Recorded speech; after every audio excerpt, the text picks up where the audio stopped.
ವೀಕ್ಷಕರೇ, ನೀವು ನೋಡ್ತಾ ಇದ್ದೀರಾ HCN ನ್ಯೂಸ್. HCN ನ್ಯೂಸ್ಗೆ ಸ್ವಾಗತ. ನಾನು ಗಜಾನನ್. ಹಿರಣ್ಯಕೇಶಿ ನದಿಯ ಪ್ರವಾಹದಿಂದಾಗಿ ಗಿರಿರಾಜ್ ಫೌಂಡೇಶನ್, ಕರ್ನಾಟಕ ಕೌಶಲ್ಯ ಕೇಂದ್ರ, ಸ್ಕಿಲ್ ಇಂಡಿಯಾ ಕೌಶಲ್ಯ ತರಬೇತಿ ಕೇಂದ್ರಕ್ಕೆ ಅಪಾರ ಪ್ರಮಾಣದ ನೀರು ನುಗ್ಗಿ ಹಾನಿಗೊಳಗಾಗಿದೆ. ಹುಕ್ಕೇರಿ ತಾಲೂಕಿನ ಚಿಕಾಲ್ಗುಡ್ ಗ್ರಾಮದ ಶ್ರೀ ಸಾಯಿ ದೇವಸ್ಥಾನದ ಸಮೀಪದಲ್ಲಿರುವ ಗಿರಿರಾಜ್ ಫೌಂಡೇಶನ್ನ 5,000 ಸ್ಕ್ವೇರ್ ಫೀಟ್ ಹೊಂದಿದ ಸ್ಕಿಲ್ ಇಂಡಿಯಾ ಕೌಶಲ್ಯ ತರಬೇತಿ ಕೇಂದ್ರಕ್ಕೆ ಕಳೆದ 4-5 ದಿನಗಳ ಹಿಂದೆ ಧಾರಾಕಾರವಾಗಿ ಸುರಿದ ಮಳೆಯಿಂದಾಗಿ ಪ್ರವಾಹ ಉಂಟಾಗಿ ತರಬೇತಿ ಕೇಂದ್ರವು ಸಂಪೂರ್ಣವಾಗಿ ಜಲಾವೃತಗೊಂಡಿದೆ. ತರಬೇತಿ ಕೇಂದ್ರಕ್ಕೆ ಬಳಸಲಾಗುತ್ತಿದ್ದ computer, laptop, projector, printer, CC camera, training ಉಪಕರಣಗಳು ಹಾಗೂ ಆಫೀಸ್ ಟೇಬಲ್, ಕೊಠಡಿಗಳು ಹಾಗೂ ಇನ್ನಿತರ ಎಲ್ಲ ಉಪಕರಣಗಳು ನೀರಿನಿಂದ ಹಾಳಾಗಿ ಹೋಗಿವೆ. ಸಾಲ ಸೂಲ ಮಾಡಿ ಯುವಕ ಯುವತಿಯರಿಗೆ ಸರ್ಕಾರದ ಉಚಿತ ಯೋಜನೆಯಡಿಯಲ್ಲಿ ಉಚಿತವಾಗಿ ತರಬೇತಿ ನೀಡಲು ಹಲವು ಉಪಕರಣಗಳನ್ನು ಕೇಂದ್ರಕ್ಕೆ ಬಳಸಿದ್ದು, ಈಗ ಅತಿವೃಷ್ಟಿಯಿಂದಾಗಿ ಸುಮಾರು 18 ಲಕ್ಷ ರೂಪಾಯಿವರೆಗೆ ಅಪಾರ ಪ್ರಮಾಣದ ವಸ್ತುಗಳು ಹಾಳಾಗಿ ಹೋಗಿವೆ. ಆದ ಕಾರಣ ಮತ್ತೆ ತರಬೇತಿ ಕೇಂದ್ರ ಪ್ರಾರಂಭಿಸಲು ದಯಮಾಡಿ ಸರ್ಕಾರ ಪರಿಹಾರ ನೀಡಬೇಕೆಂದು ಗಿರಿರಾಜ್ ಫೌಂಡೇಶನ್ನ ಅಧ್ಯಕ್ಷರಾದ ಡಾಕ್ಟರ್ ಗಿರಿರಾಜ್ ಶಿರ್ಗೆಯವರು ಮನವಿ ಮಾಡಿದ್ದಾರೆ. ನಮಸ್ಕಾರ, ನಾನು doctor Girish, founder of Giriraj foundation. ಇವತ್ತು ಈ ಮಳೆಯ ಅವಾಂತರದಿಂದ ನಮ್ಮ ಸೆಂಟರ್, ಇದು ಚಿಕಾಲ್ಗುಡ್ಡಲ್ಲಿರುವಂಥ ಒಂದು ಟ್ರೈನಿಂಗ್ ಸೆಂಟರ್, ತಮ್ಮೆಲ್ಲರಿಗೂ ಗೊತ್ತಿರುವಂಥ ನಮ್ಮ ಸ್ಕಿಲ್ ಡೆವಲಪ್ಮೆಂಟ್ ಸೆಂಟರು ಅತಿವೃಷ್ಟಿಯಿಂದ ಪೂರ್ತಿಯಾಗಿ ತುಂಬಿ ಸೆಂಟರ್ನಲ್ಲಿರುವಂಥ ಯಾವುದೇ ಒಂದು ವಸ್ತುವನ್ನು ನಾನು ತೆಗೆದುಕೊಳ್ಳೋಕ್ಕೆ ಆಗದಂಥ ಪರಿಸ್ಥಿತಿಯಲ್ಲಿ ಪ್ರತಿಯೊಂದು ವಸ್ತು ನೀರಿನಲ್ಲಿ ತೇಲಿ ಹೋಗಿವೆ. ಇವತ್ತರ ಈ ಸ್ಥಿತಿ ಮಾಡಿದ ಮಳೆ ವಿಷಯ ಕರೆಕ್ಟು, ಅದು ನೈಸರ್ಗಿಕ. ಆದರೆ ನಾವು ಇಲ್ಲಿ ಸೆಂಟರ್ ಹಾಕಿರೋ ಉದ್ದೇಶ ಹಳ್ಳಿಗಳಲ್ಲಿರುವಂಥ ಎಲ್ಲ ಯುವಕರಿಗೆ ಸ್ಕಿಲ್ ಡೆವಲಪ್ಮೆಂಟ್ ಟ್ರೈನಿಂಗ್ ನೀಡಬೇಕು, ಅವರಿಗೆ ಮುಂದಿನ ಭವಿಷ್ಯ ಸೃಷ್ಟಿಸಿ ಕೊಡಬೇಕು, ಮತ್ತು ಇನ್ನಷ್ಟು ನಮ್ಮ ಹಳ್ಳಿಗಳಲ್ಲಿರುವಂಥ ಎಲ್ಲ ಯುವಕರಿಗೆ ಒಂದು ಒಳ್ಳೆಯ ಜೀವನ ನೀಡಬೇಕೆಂಬ ವಿಚಾರದಿಂದ ನಾವು ಇಲ್ಲಿ ಸೆಂಟರ್ ಹಾಕಿದ್ವಿ.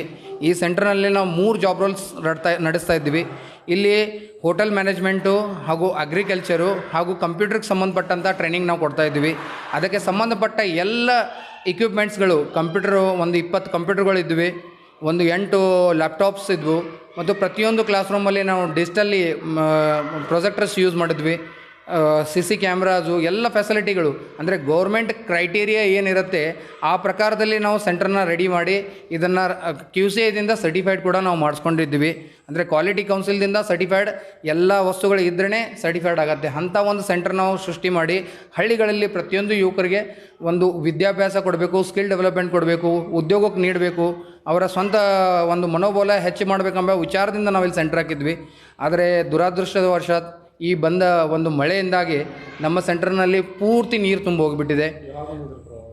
ಇದು 22 ತಾರೀಕು ನೈಟಲ್ಲಿ ಬಂದಿದೆ ರೀ. ನನ್ನ ಪ್ರಯತ್ನ ಮಾಡಿದೆ, ಆದಷ್ಟು ಏನಾದರೂ ಮಟೀರಿಯಲ್ ತಕ್ಕೋಬೇಕು ಅಥವಾ ಏನಾದರೂ ಮಾಡ್ಕೋಬೇಕಂತ ಬಂದಿದ್ದೆ. ಬಟ್ ಇಲ್ಲಿ ಇಮಿಡಿಯೇಟಾಗಿ ನೀರು ಬರೋದರಿಂದ ನನಗೆ ಒಳಗೆ ಬರೋಕ್ಕಾಗಲಿಲ್ಲ. ಯಥಾಸ್ಥಿತಿ ಏನು ಸೆಂಟ್ರ್ ಇತ್ತು ಹಾಗೆ ಬಿಟ್ಟು ದೇವರೇ ಕಾಪಾಡಬೇಕಂತ ಬಿಟ್ಬಿಟ್ಟೆ. ಬಟ್ ಇವತ್ತಿನ ಪರಿಸ್ಥಿತಿ ನೋಡಿದ್ರೆ ಪೂರ್ತಿ ಕಿಟಕಿವರೆಗೆ ಪೂರ್ತಿ ನೀರು ಬಂದಿದೆ. ಅಂದರೆ ಟ್ರೈನಿಂಗ್ ಸೆಂಟರಲ್ಲಿ ಇರೋದಂತ ನಾನು ಮೊದಲು ಕೂಡ ಫೋಟೋಸ್ಗಳನ್ನು ನನ್ನ ಇದರಲ್ಲಿ ನಾನು ಸೆಂಡ್ ಮಾಡಿದ್ದೀನಿ, ಎಲ್ಲರೂ ನೋಡಿರ್ಬೋದು. ಪೂರ್ತಿ ಅಪ್ಡೇಟ್ ಇರೋವಂಥ ಒಂದು ಒಳ್ಳೆ ಅಟ್ಮಾಸ್ಫಿಯರನ್ನು ನಾನು ಡೆವಲಪ್ ಮಾಡಿದ್ದೆ ಈ ಸೆಂಟರ್ನಲ್ಲಿ. ಎಲ್ಲವೂ ಕೂಡ ಕೊಚ್ಚಿ ಹೋಗಿದೆ ನೀರಲ್ಲಿ. ಒಂದು ಲ್ಯಾಪ್ಟಾಪ್ ಕೂಡ ನನ್ನ ಕಣ್ಣಿಗೆ ಕಾಣ್ತಾ ಇಲ್ಲ. ಅಂದರೆ ಎಲೆಕ್ಟ್ರಿಕ್ ಮಟೀರಿಯಲ್ ಅಂತೂ ಆಯಿತು, ಆಫೀಸು ಆಯಿತು, ಪ್ರತಿಯೊಂದು ದೃಶ್ಯ ನೀವು ಇದರಲ್ಲಿ ನೋಡ್ಬೋದು, ಎಲ್ಲನೂ ಹಾಳಾಗಿದೆ. ನಿಯರ್ ಅಬೌಟ್ ಇದು ಅಂದರೆ ಪ್ರತಿಯೊಂದು ಜಾಬ್ ರೋಲ್ಗೆ ನಾವು 2.5 3 ಲಕ್ಷ ರೂಪಾಯಿ ಖರ್ಚು ಮಾಡಿರ್ತೀವಿ. ಇಂಥ 3 ಜಾಬ್ ರೋಲ್ಸ್ಗಳಿದ್ವಿ. ಮತ್ತು ಪ್ರತಿ ಇನ್ಫ್ರಾಸ್ಟ್ರಕ್ಚರು ನಮ್ಮದು ಪ್ರೊಜೆಕ್ಟರು, AC ಇರ್ಬೋದು, ಬಾಕಿ ಇದ್ದಂಥ ಎಲ್ಲ ಇನ್ಫ್ರಾಸ್ಟ್ರಕ್ಚರ್ ಇರ್ಬೋದು, ನಿಯರ್ ಅಬೌಟ್ ಒಂದು 15 18 ಲಕ್ಷವರೆಗೆ ಒಂದು ಕ್ಯಾಲ್ಕುಲೇಷನ್ ಅದು ಆಗುತ್ತೆ. ಯಾವುದೂ ಉಳಿಯುವಂಥ ಪರಿಸ್ಥಿತಿಯಲ್ಲಿಲ್ಲ. ಉಳಿದಿದ್ರೆ ನಾನು ಏನಾದರೂ ಮಾಡ್ಕೋತಿದ್ದೆ. ಯಾಕಂದರೆ ನಿಮ್ಮ ಮುಂದೆ ಬರೋ ಉದ್ದೇಶ ಅಂದರೆ ಯಾವುದೋ ಒಂದು ರೀತಿಯಿಂದ ನನಗೆ ಇದರ ಒಂದು ಯಾವುದೇ ಒಂದು ಗೌರ್ಮೆಂಟ್ದಾಗಲಿ ಅಥವಾ ಯಾರೋ ಒಂದು ಸ್ಪಂದಿಸಿ ನನಗೆ ಒಂದು ಸ್ವಲ್ಪ ಏನಾದರೂ ಇದಕ್ಕೆ ಸಹಾಯ ನೀಡಬೇಕೆಂಬ ಒಂದು ವಿಷಯ ನಾನು ಇಲ್ಲಿ ಪ್ರಸ್ತಾಪಿಸ್ತೀನಿ. ಯಾಕಂದರೆ ಒಂದು ಇನ್ಫ್ರಾಸ್ಟ್ರಕ್ಚರ್ ಡೆವಲಪ್ ಮಾಡಬೇಕಾದ್ರೆ ಅಷ್ಟು ಈಸಿಯಾಗಿರಲ್ಲ. ಆ ಒಂದು ಇನ್ಫ್ರಾಸ್ಟ್ರಕ್ಚರ್ ನಮ್ಮ ಬೆಳಗಾವಿ ಡಿಸ್ಟಿಕ್ನಲ್ಲಿ ನಾವು ಹುಕ್ಕೇರಿ ತಾಲೂಕದಲ್ಲಿ ಇಲ್ಲಿ ಮಾಡಿದ್ದೀವಿ. ಇದರ ಒಂದು ಉಪಯೋಗ ಬಹಳಷ್ಟು ಹುಡುಗರು ತೊಗೊಂಡಿದ್ದಾರೆ. ಬಹಳಷ್ಟು ಹುಡುಗರಿಗೆ ನಾವು ಒಂದು ದಾರಿದೀಪವಾಗಿ ನಿಂತಿದ್ದೀವಿ. ಆದರೆ ಇವತ್ತಿನ ಈ ಪರಿಸ್ಥಿತಿ ನಾವು ಮತ್ತೆ ಡೆವಲಪ್ ಮಾಡಬೇಕಂದ್ರೆ ಬಹಳಷ್ಟು ಇನ್ವೆಸ್ಟ್ಮೆಂಟ್ ಮಾಡಬೇಕಾಗತ್ತೆ. ಈಗಾಗಲೇ ನಾವು ಅದು ಇದು ಲೋನ್ಸು ಅದು ಇದು ಪಡೆದು ನಾವು ಡೆವಲಪ್ ಮಾಡ್ಕೊಂಡಿದ್ದೀವಿ ಸೆಂಟ್ರನ್ನ. ಈಗ ಅದನ್ನು ನಾವು ಮೇಂಟೈನ್ ಮಾಡಬೇಕು, ಮತ್ತೆ ರೀಬಿಲ್ಟ್ ಮಾಡಬೇಕು.